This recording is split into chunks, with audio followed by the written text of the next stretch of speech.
Revit MVP മലയാളത്തിൻ്റെ 31ാമത്തെ വീഡിയോയിലേക്ക് ഏവർക്കും ഈ ഒരു വീഡിയോയിലൂടെ നമ്മൾ നോക്കാൻ പോകുന്നത് ഇപ്പോൾ ഇവിടെ വോൾ നമ്മൾ സെലക്ട് ചെയ്ത് കഴിഞ്ഞാൽ ഇവിടെ പല ടൈപ്പ് കളർ അല്ലെങ്കിൽ പാറ്റേൺ ഒക്കെ വന്നിട്ടുണ്ട്. ഓക്കെ, നമ്മളിവിടെ വന്നിട്ട് ഇവിടെ റിയലിസ്റ്റിക് കൊടുക്കുകയാണെങ്കിൽ എന്താണെന്നുള്ള റിയൽ മെറ്റീരിയൽ എല്ലാം ഇവിടെ കാണിച്ചു തരുന്നുണ്ട്. ഇതൊക്കെ എങ്ങനെ സെറ്റ് ചെയ്യാം എന്നൊക്കെയാണ് ഈ ഒരു വീഡിയോയിലൂടെ നോക്കാൻ പോകുന്നത്. ഓക്കെ, അതിന് വേണ്ടിയിട്ട് ഞാനിവിടെ ഒരു പുതിയൊരു വോൾ വരച്ചതിന് ശേഷം നമുക്ക് അതിനകത്ത് മെറ്റീരിയൽ എങ്ങനെയാണ് ആഡ് ചെയ്യേണ്ടതെന്നുള്ളത് നോക്കാം, അല്ലെങ്കിൽ മെറ്റീരിയൽ എങ്ങനെയാണ് ചേഞ്ച് ചെയ്യേണ്ടതെന്നുള്ളത് നോക്കാം. അതിന് വേണ്ടി ഞാൻ ഇതുപോലൊരു വോൾ ക്രിയേറ്റ് ചെയ്തെടുത്തിട്ടുണ്ട്. ഇവിടെ ശ്രദ്ധിക്കേണ്ട ഒരു കാര്യം, ഞാനിതിപ്പോൾ വരച്ചിരിക്കുന്നത് ഒറ്റ സ്ട്രക്ചറിലായിട്ടാണ് വരച്ചെടുത്തത്. പക്ഷേ ഇത് 4 വോളാണ് അല്ലേ. നമുക്ക് ഇതിൻ്റെ 3D വ്യൂ ഒന്ന് നോക്കാം. 3D വ്യൂ നോക്കാൻ വേണ്ട, ഇത് 4 വോളായിട്ടാണിത് നിൽക്കുന്നത്. ഓക്കെ, ഇതിൽ ഏതെങ്കിലും ഒരു വോളിൽ ചേഞ്ചസ് വരുത്തി കഴിഞ്ഞാൽ ഈ ബാക്കിയുള്ള 3 വോളിലും അതേ ചേഞ്ചസ് വരും. അതിനുള്ള കാരണം നമുക്കറിയാം. ഇവിടെ ഞാൻ ഇതിൽ ഏതെങ്കിലും ഒരു വോൾ സെലക്ട് ചെയ്തതിനു ശേഷം ഇവിടെ പ്രോപ്പർട്ടി ബോക്സിലേക്ക് വന്നു കഴിഞ്ഞാൽ ഇവിടെ ബേസിക് വോൾ 200 mm എന്നാണ് കൊടുത്തിരിക്കുന്നത്. ഈ ഒരു ടൈപ്പ് ആയിരിക്കും ബാക്കിയുള്ള 3. ഓക്കെ, കാരണം എന്താണ്, നമ്മളിത് ഡ്യൂപ്ലിക്കേറ്റ് ഒന്നും ചെയ്യാതെ ഒറ്റ സ്ട്രക്ചറിലാണ് ഇത് വരച്ചെടുത്തത്. അതുകൊണ്ട് തന്നെ ഇതിൽ ഏതെങ്കിലും ഒരു വോളിൽ വരുത്തുന്ന മാറ്റം ബാക്കിയുള്ള 3 വോളിലും സംഭവിക്കും. അതല്ല, എനിക്ക് ഈ ഒരു വോൾ മാത്രമാണ് ചേഞ്ചസ് വരുത്തേണ്ടെങ്കിൽ ചെയ്യേണ്ട കാര്യം എന്ന് വെച്ച് കഴിഞ്ഞാൽ ഈ ഒരു വോളിനെ സെലക്ട് ചെയ്യുക. അതിനുശേഷം ഇവിടെ എഡിറ്റ് ടൈപ്പിലേക്ക് വരണം. വന്നതിന് ശേഷം ഇവിടെ ഡ്യൂപ്ലിക്കേറ്റ് എടുക്കണം. ഡ്യൂപ്ലിക്കേറ്റ് എടുത്തിട്ട് പുതിയൊരു നെയിം കൊടുക്കണം. നമുക്ക് ഇഷ്ടപ്പെട്ട ഒരു പേര് കൊടുക്കാം. പേര് കൊടുത്ത് ഓക്കെ കൊടുത്തതിന് ശേഷം നമ്മൾ പിന്നെ ഇതിൽ എന്തെങ്കിലും മാറ്റം വരുത്തി കഴിഞ്ഞാൽ ഈ ഒരു വോളിൽ മാത്രമേ വരത്തുള്ളൂ, ബാക്കിയുള്ള വോൾസിന് വരത്തില്ല. കാരണം എന്താണ്, ഈ ഒരു വോള് സെപ്പറേറ്റ് ഒരു ഫാമിലിയായി മാറിക്കഴിഞ്ഞു. ഞാനിപ്പോൾ ഇവിടെ ഡ്യൂപ്ലിക്കേറ്റ് ഒന്നും ചെയ്തില്ല, ഡയറക്റ്റ് തന്നെ എഡിറ്റ് ടൈപ്പിലേക്ക് പോവുകയാണ്. ഓക്കെ, ഇത് സെലക്ട് ചെയ്യുമ്പോൾ ഇവിടെ പ്രോപ്പർട്ടി ബോക്സിനകത്ത് ഈ ഒരു വോളിനെ എഡിറ്റ് ചെയ്യേണ്ട ഒരു ഓപ്ഷൻ ഉണ്ട്, എഡിറ്റ് ടൈപ്പ് എന്ന് പറയുന്ന ഒരു ഓപ്ഷൻ. ഓക്കെ, ഇത് സെലക്ട് ചെയ്യണം. ഇത് സെലക്ട് ചെയ്യുമ്പോൾ ഇതുപോലൊരു ബോക്സ് വരും. പ്രോപ്പർട്ടി ബോക്സിൻ്റെ ഡീറ്റെയിൽ ആയിട്ടുള്ളൊരു ബോക്സ് ആണിത്. ഓക്കെ, ഇവിടെ നമുക്ക് സ്ട്രക്ചറൽ എന്ന് പറയുന്നൊരു ഓപ്ഷൻ ഉണ്ട്. അതിനകത്ത് ഇവിടെ എഡിറ്റ് കൊടുക്കണം. എഡിറ്റ് കൊടുക്കുക. ഇവിടെ കുറച്ച് ഓപ്ഷൻസ് ഉണ്ട്. ഇവിടെ നമുക്ക് വോളിൻ്റെ തിക്നെസ് ഒക്കെ ചേഞ്ച് ചെയ്യാനായിട്ട് കഴിയും. ഓക്കെ, അതിലൊക്കെ നമുക്ക് പിന്നെ വരാം. ഇവിടെ മെറ്റീരിയലാണ് നമുക്ക് ചേഞ്ച് ചെയ്യേണ്ടത്. അതിന് വേണ്ടിയിട്ട് ഇവിടെ മെറ്റീരിയലിനുള്ളിൽ ഇവിടെ ബൈ കാറ്റഗറി എന്ന് പറയുന്ന ഒരു ഓപ്ഷൻ ഉണ്ട്, അത് ഓപ്പൺ ചെയ്യണം. അങ്ങനെ ഓപ്പൺ ചെയ്യുന്നത് ഇവിടെ മെറ്റീരിയൽ ബ്രൗസർ എന്ന് പറയുന്ന പുതിയൊരു ബോക്സ് ഓപ്പൺ ആയിട്ട് വരും. ഈ ഒരു ബോക്സിനുള്ളിൽ വെച്ചിട്ടാണ് നമുക്ക് ഒരു വോളിലേക്ക് വേണ്ട മെറ്റീരിയൽ ആഡ് ചെയ്യേണ്ടത്. അതായത് ആ ഒരു വോൾ എങ്ങനെ കാണണമെന്ന് നിശ്ചയിക്കുന്നത് ഈ ഒരു ബോക്സിനുള്ളിലൂടെയാണ്. ഇതിനകത്ത് നമ്മൾ എന്ത് കൊടുക്കുന്നു അതായിരിക്കും ആ ഒരു വോളിൽ കാണിക്കുന്നത്. ഇവിടെ നമുക്ക് മെയിനായിട്ട് നോക്കേണ്ട 2 കാര്യങ്ങളാണ്. ഒന്ന് ഗ്രാഫിക്സും അതുപോലെ തന്നെ അപ്പിയറൻസ്. ഈ ഗ്രാഫിക്സിനകത്ത് നമുക്ക് മെയിനായിട്ട് നോക്കേണ്ട കാര്യം ഈ ഷെയ്ഡിങ് എന്ന് പറയുന്ന ഒരു ഓപ്ഷൻ നമുക്ക് എന്താണെന്നുള്ള ഡീറ്റെയിൽ ആയിട്ട് നോക്കണം. അതുപോലെ തന്നെ സർഫസ് പാറ്റേൺ എന്താണെന്നുള്ളത് നോക്കണം. പിന്നെ നമുക്കിതിൽ നോക്കാനുള്ളത് പിന്നെ കട്ട് പാറ്റേൺ എന്താണെന്നുള്ളത് നോക്കണം. അപ്പോൾ ഇതൊക്കെ എങ്ങനെയാണ് സെറ്റ് ചെയ്യേണ്ടതെന്നുള്ള ഡീറ്റെയിൽ ആയിട്ട് തന്നെ നമുക്ക് നോക്കേണ്ടതുണ്ട്. പിന്നെ നമുക്ക് നോക്കേണ്ടത് ഈ അപ്പിയറൻസ് എന്താണെന്നതും അതെങ്ങനെ സെറ്റ് ചെയ്യാമെന്നും അതിനെക്കുറിച്ചൊക്കെ നമുക്ക് കൃത്യമായിട്ട് നോക്കാം. ഓക്കെ, ആദ്യം തന്നെ നമുക്ക് ഗ്രാഫിക്സിനകത്തുള്ള കാര്യങ്ങൾ എങ്ങനെയാണ് ചെയ്യേണ്ടതെന്നുള്ളത് നോക്കാം. ഓക്കെ, അതിന് വേണ്ടിയിട്ട് ഞാനിവിടെ ഗ്രാഫിക്സിനകത്തേക്ക് വന്നിട്ടുണ്ട്. ഇവിടെ ഷെയ്ഡിങ് എന്ന് പറയുന്നൊരു ഓപ്ഷൻ ഉണ്ട്. അതിനുള്ളിൽ ഇവിടെ കളർ നമുക്ക് ആഡ് ചെയ്യാനായിട്ട് സാധിക്കും. ഞാനിപ്പോൾ ഇവിടെ ഈ ഒരു കളർ ചേഞ്ച് ചെയ്തിട്ട്, ഇപ്പോൾ നിലവിൽ വൈറ്റ് ആണ് നടക്കുന്നത്, ഈ ഒരു കളർ ചേഞ്ച് ചെയ്തിട്ട് ഞാനിപ്പോൾ ഇവിടെ ഒരു റെഡ് കൊടുക്കുകയാണ്.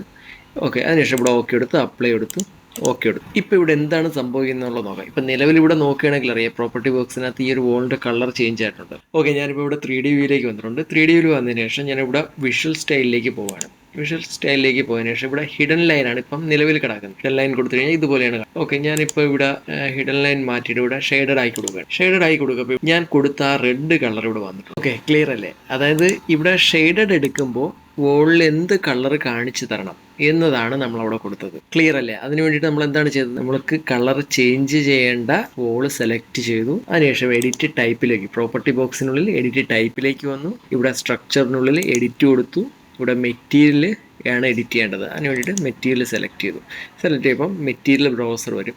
അതിനുള്ളിൽ ഷെയ്ഡിങ് എന്ന് പറയുന്ന ഓപ്ഷനുള്ളിലാണ് നമ്മൾ ആ ഒരു കളർ ചേഞ്ച് ചെയ്ത് കൊടുക്കും. ഇവിടെ കളർ ചേഞ്ച് ചെയ്ത് കൊടുത്തു കഴിഞ്ഞാൽ വിഷ്വൽ സ്റ്റൈലിനുള്ളിൽ ഷെയ്ഡഡിനുള്ളിൽ ചേഞ്ച് ആവും. അടുത്തായിട്ട് ഞാൻ നോക്കേണ്ടത് ഇവിടെ സർഫസ് പാറ്റേണിനുള്ളിൽ ഫോർഗ്രൗണ്ട് എന്ന് പറയുന്നൊരു ഓപ്ഷൻ ഉണ്ട്. ഇതിനുള്ളിൽ നമുക്ക് കളർ ചേഞ്ച് ചെയ്യാനായിട്ട് കഴിയും. അതുപോലെ തന്നെ പാറ്റേൺ ആഡ് ചെയ്യാനായിട്ട് കഴിയും.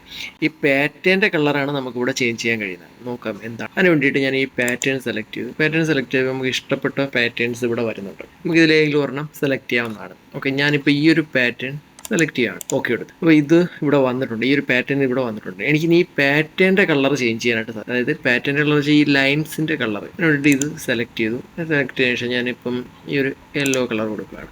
ഓക്കെ കൊടുത്തു. അതിനുശേഷം ഇവിടെ അപ്ലൈ കൊടുത്തു. അതിനുശേഷം ഞാനിവിടെ 3D വ്യൂയിലേക്ക് വന്നു കഴിഞ്ഞാൽ നമ്മൾ ആ കൊടുത്ത വോളിലേക്ക്, ആ വോളിൻ്റെ കളർ ഇവിടെ തന്നെയുണ്ട്. അതിലേക്കൊരു പാറ്റേൺ വന്നിട്ടുണ്ട്. ആ പാറ്റേൺ കളർ നമ്മൾ കൊടുത്തിട്ടുണ്ട് യെല്ലോ ആണ്. ആ ഒരു യെല്ലോ കളർ കൂടെ വന്നിട്ടുണ്ട്. ഇതെല്ലാം കാണിക്കുന്നത് ഇതിനകത്താണ്, ഷെയ്ഡഡിനകത്താണ് ഇതുപോലെ കാണിക്കുന്നത്. ഞാനിപ്പോൾ ഇവിടെ ഹിഡൻ ലൈൻ എടുക്കുകയാണെങ്കിൽ ഈ ഒരു പാറ്റേൺ കൂടെ അതിലേക്ക് വരും. ഈ പാറ്റേണിൻ്റെ കളറും ഹിഡൻ ലൈനിലേക്ക് വരും. പക്ഷേ ഈ നമ്മൾ ഈ കൊടുത്ത ഈ വോളിൽ കൊടുത്തിരിക്കുന്ന ഈ ഒരു കളർ ഹിഡൻ ലൈനിലേക്ക് വരില്ല. ഇവിടെ നോക്കുമ്പോൾ ഹിഡൻ ലൈനിലേക്ക് വന്നു കഴിഞ്ഞാൽ വോളിൻ്റെ കളർ പോയി, പക്ഷേ പാറ്റേൺ വന്നിട്ടുണ്ട്. പാറ്റേണിൽ നമ്മൾ ആഡ് ചെയ്ത കളറും വന്നിട്ടുണ്ട്.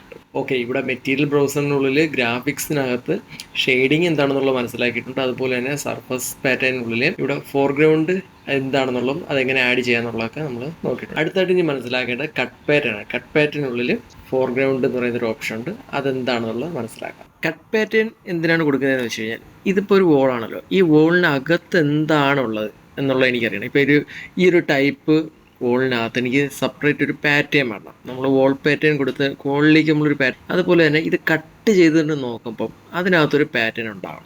അതുപോലെ തന്നെ ഈ ഒരു വോൾ എടുക്കുകയാണെങ്കിൽ ഈ ഒരു സൈഡ് എന്ന് പറയുന്നത്, ഈ ഒരു ഇൻസൈഡ് എന്ന് പറയുന്നത് അതൊരു കട്ട് പാറ്റേൺ വരേണ്ട, അതായത് ഒരു വോളിൻ്റെ അകത്ത് സൈഡാണല്ലോ, അവിടെ ഒരു പാറ്റേൺ വേണം. അതുപോലെ ഇങ്ങനെ കട്ട് ചെയ്തിട്ട് നോക്കിക്കഴിഞ്ഞാൽ അവിടെ ഒരു പാറ്റേൺ വേണം. ഇപ്പം സെക്ഷൻ വ്യൂ എടുത്തിട്ട് ഞാൻ ഇവിടെ ഒരു സെക്ഷൻ വ്യൂ വരയ്ക്കുകയാണ്. ഓക്കെ, ഇങ്ങനെ വരച്ചതിന് ശേഷം ഞാൻ ഈ ഒരു വ്യൂവിലേക്ക് പോയി കഴിഞ്ഞാൽ ഇതിപ്പോൾ ഞാൻ ഇങ്ങനെ കട്ട് ചെയ്തിട്ട് നോക്കുമ്പോൾ ഇത് മറ്റൊരു വോളിൻ്റെ ഫേസ് ആണ്. ഓക്കെ, ഈ ഒരു കട്ട് ചെയ്തൊരു വോളാണിത്. ഇവിടെ എന്താണെന്നുള്ളത് എനിക്ക് കാണണം. അപ്പോൾ അതെങ്ങനെയാണ് കൊടുക്കേണ്ടതെന്നാണ് നമ്മൾ ഈ കട്ട് പാറ്റേൺ കൊണ്ട് ഉദ്ദേശിക്കുന്നത്. അതിന് വേണ്ടിയിട്ട് എനിക്ക് മെറ്റീരിയൽ ബ്രൗസറിലേക്ക് പോകേണ്ടതായിട്ടുണ്ട്. ഇവിടെ മെറ്റീരിയൽ ബ്രൗസറിലേക്ക് വന്നതിന് ശേഷം ഞാനിവിടെ കട്ട് പാറ്റേൺ എടുക്കുകയാണ്. കട്ട് പാറ്റേൺ ഇവിടെ ഇപ്പോൾ ഈ ഒരു കോൺക്രീറ്റിൻ്റെ ഒരു പാറ്റേൺ തന്നെ കൊടുക്കണം. ഓക്കെ, കോൺക്രീറ്റിൻ്റെ ഈ ഒരു പാറ്റേൺ കൊടുത്തു. ഞാനിപ്പോൾ കളർ കൊടുക്കാൻ ഉദ്ദേശിക്കുന്ന ഈ ഒരു ഹാഷ് കളർ തന്നെയാണ് കൊടുക്കുന്നത്. ഞാൻ വേറെ കളറൊന്നും ചേഞ്ച് ചെയ്യുന്നില്ല. ഏകദേശം കോൺക്രീറ്റിൻ്റെ ഒരു കളർ എന്ന് പറയുന്നത് ഇതാണല്ലോ. ഓക്കെ, ഈ ഒരു കളർ തന്നെ കൊടുത്തു. ഞാനിവിടെ അപ്ലൈ ചെയ്ത് ഓക്കെ, എന്ത് മാറ്റം വരുത്തിയാലും ഇവിടെ അപ്ലൈ കൊടുക്കണം. അപ്ലൈ കൊടുത്താൽ മാത്രമേ അത് മാറത്തുള്ളൂ അതിൽ. ഓക്കെ, ഇവിടെ നോക്കുമ്പോൾ കണ്ട ആ കട്ട് പാറ്റേൺ ഇവിടെ വന്നിട്ടുണ്ട്. അതുപോലെ തന്നെ ആ ഒരു ഹാഷ് കളർ കൂടെ വന്നിട്ടുണ്ട്. അത് ഈ ഒരു ടൈപ്പിൽ പെടുന്ന, അല്ലെങ്കിൽ ഈ ഒരു ഫാമിലി പെടുന്ന ഏതൊരു വോൾ വരച്ചാലും ഈ ഒരു പാറ്റേൺ ഇവിടെ വരും. അല്ലെങ്കിൽ ഈ ഒരു ടൈപ്പ് പാറ്റേണിലുള്ളതെല്ലാം ഈ ഒരു ഫാമിലി പെടുന്നതാണെന്നുള്ളത് നമുക്ക് മനസ്സിലാകാം. ഇപ്പോൾ ഇത് നമ്മൾ കട്ട് ചെയ്ത് നോക്കുമ്പോൾ ഇവിടെ സെക്ഷൻ വ്യൂ എടുത്തതിന് ശേഷം ഒരു വ്യൂ വരച്ചു കൊടുക്കുകയാണ്. ഇവിടെ ഇപ്പോൾ ഈ ഒരു വോളും ഈ ഒരു വോളിനെയും കട്ട് ചെയ്യുകയാണ്. ഓക്കെ, ഇവിടെ നോക്കുമ്പോൾ കണ്ടോ, ഇത് ഒരു വോളിൻ്റെ ഫേസ് ആണ്.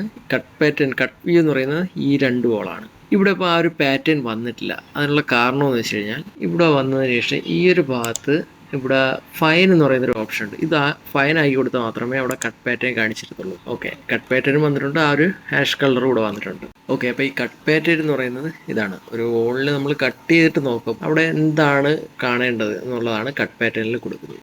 ഓക്കെ, നമുക്കിവിടെ ഗ്രാഫിക്സിനകത്ത് മെയിനായിട്ട് നോക്കേണ്ട കാര്യങ്ങൾ ഇതൊക്കെയാണ്. പിന്നെ വീണ്ടും വേറെ ഒരുപാട് ഓപ്ഷൻസ് ഉണ്ട്, അതൊക്കെ നിങ്ങൾക്ക് ചെക്ക് ചെയ്ത് നോക്കാവുന്നതാണ്. അതുപോലെ തന്നെ ഇവിടെ വിഷ്വൽ സ്റ്റൈലിലേക്ക് വന്നു കഴിഞ്ഞാൽ ഇവിടെ റിയലിസ്റ്റിക് എന്ന് പറയുന്ന വേറൊരു ഓപ്ഷൻ ഉണ്ട്. റിയലിസ്റ്റിക് എന്ന് വെച്ച് കഴിഞ്ഞാൽ ഈ ഒരു വോളിലേക്ക് കൊടുക്കുന്ന റിയൽ ആയിട്ടുള്ള മെറ്റീരിയൽ എന്താണോ അത് കാണിച്ചു തരുന്നതിന് വേണ്ടിയിട്ടാണ് നമുക്ക് റിയലിസ്റ്റിക് എന്ന് പറയുന്ന ഒരു ഓപ്ഷൻ കൊടുത്തിരിക്കുന്നത്. ഇവിടെ ഇപ്പോൾ റിയലിസ്റ്റിക് കൊടുത്തു കഴിഞ്ഞാൽ ഇപ്പോൾ ഈ ഒരു ടൈപ്പ് മെറ്റീരിയലാണ് ഇവിടെ വന്നിരിക്കുന്നത്. അപ്പോൾ ഇതുപോലെ നമുക്ക് ഏത് മെറ്റീരിയൽ വേണമെങ്കിലും ആഡ് ചെയ്യാനായിട്ട് സാധിക്കും. അപ്പോൾ അതെങ്ങനെ ചെയ്യാമെന്ന് വെച്ച് കഴിഞ്ഞാൽ അതിന് വേണ്ടിയിട്ട് ഞാൻ വീണ്ടും എഡിറ്റ് ടൈപ്പിലേക്ക് പോവുകയാണ്. അതിനുവേണ്ടി ഈ ഒരു വോൾ സെലക്ട് ചെയ്തു. അതിനുശേഷം എഡിറ്റ് ടൈപ്പ് കൊടുത്തു. എഡിറ്റ് ടൈപ്പ് കൊടുത്തതിന് ശേഷം നേരെ മെറ്റീരിയൽ ബ്രൗസറിലേക്ക് പോവുകയാണ്. അപ്പോൾ മെറ്റീരിയൽ ബ്രൗസറിനുള്ളിൽ അപ്പിയറൻസ് എന്ന് പറയുന്ന ഒരു ഓപ്ഷൻ ഉണ്ട്. ഗ്രാഫിക്സിനെ കുറിച്ച് നമ്മളെല്ലാം നോക്കിയിട്ടുണ്ട്, ഡീറ്റെയിൽ ആയിട്ട് തന്നെ ആവശ്യമായിട്ടുള്ള കാര്യങ്ങളെല്ലാം നോക്കിയിട്ടുണ്ട്. അത് കഴിഞ്ഞ് ഇവിടെ അപ്പിയറൻസ് ആണ്. അപ്പിയറൻസ് സെലക്ട് ചെയ്തിട്ട് ഇവിടെ നമ്മൾ എന്താണോ കൊടുക്കുന്നത് അതായിരിക്കും നമ്മൾ റിയലിസ്റ്റിക്കിലേക്ക് വരിക. ഇപ്പോൾ എക്സാമ്പിളായിട്ട് ഞാനിപ്പോൾ ഈ ഒരു ഗ്ലാഡിങ് എന്ന് പറയുന്ന ഈ ഒരു മെറ്റീരിയൽ കൊടുക്കുകയാണ്. ഈ ഒരു മെറ്റീരിയൽ തന്നെ സെലക്ട് ആയിട്ടുണ്ട്.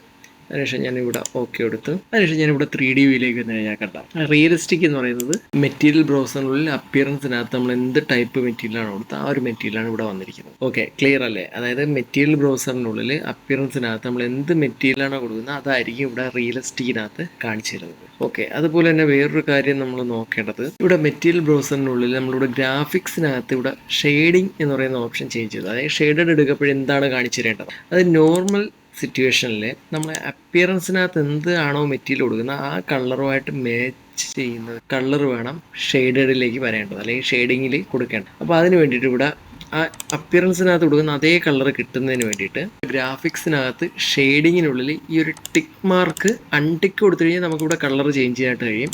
പക്ഷേ നമ്മൾ ടിക്ക് മാർക്ക് കൊടുത്തു കഴിഞ്ഞാൽ അപ്പിയറൻസിനകത്ത് എന്താണോ കൊടുക്കുന്നത് ആ കളറുമായി, ആ മെറ്റീരിയലിൻ്റെ കളറുമായിട്ട് മാച്ച് ആവുന്ന ഒരു കളർ നമ്മളെ പ്രൊജക്റ്റിലേക്ക് വരും. ഇവിടെ ഷെയ്ഡഡ് എടുക്കുമ്പോഴേക്കും റിയലിസ്റ്റിക്കിലുള്ള മെറ്റീരിയൽ എന്താണോ അതുമായിട്ട് മാച്ച് ആവുന്ന കളറായിരിക്കും. നമുക്ക് നോക്കാം. ഓക്കെ, അതിനുവേണ്ടി ഞാൻ ഇവിടെ 3D വ്യൂയിലേക്ക് വന്നിട്ടുണ്ട്. ഇവിടെ 3D വ്യൂ വന്നതിന് ശേഷം ഇവിടെ ഇപ്പോൾ റിയലിസ്റ്റിക്കാണ് എടുക്കുന്നത്. ഞാനിവിടെ ഷെയ്ഡഡ് ആക്കി കൊടുക്കുകയാണ്. അപ്പോൾ കണ്ടോ, ആ ഒരു റിയലിസ്റ്റിക്കിനകത്തുള്ള മെറ്റീരിയലിൻ്റെ കളർ എന്താണോ അതുമായിട്ട് മാച്ച് ആവുന്ന ഒരു കളറാണ് ഇവിടെ വന്നിരിക്കുന്നത്. ഓക്കെ, അപ്പോൾ ഇതൊക്കെയാണ് ഈ ഒരു വീഡിയോയിലൂടെ പറയാനായിട്ട് ഉദ്ദേശിക്കുന്ന കാര്യങ്ങൾ.